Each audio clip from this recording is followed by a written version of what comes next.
জাতীয় নাগরিক পার্টির জুলাই পদযাত্রাকে কেন্দ্র করে উত্তপ্ত হয়ে উঠেছে গোপালগঞ্জ। সদরে একটি পুলিশের গাড়িতে আগুন দিয়েছে নিষিদ্ধ ঘোষিত সংগঠন ছাত্রলীগের নেতাকর্মীরা। ১৬ জুলাই সদর উপজেলার উলপুর এলাকায় ঘটে এই অগ্নিকাণ্ডের ঘটনা। বিষয়টি নিশ্চিত করেছে গোপালগঞ্জ সদর থানার ভারপ্রাপ্ত কর্মকর্তা মীর মোহাম্মদ সাজিদুর রহমান।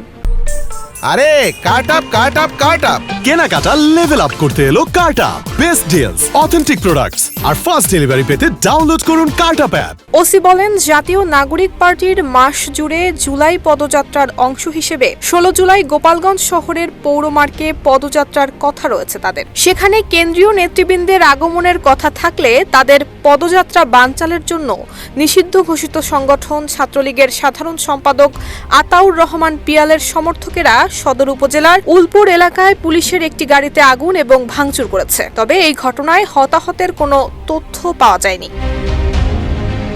নুসরাত জাহান মেহেক, ঢাকা পোস্ট।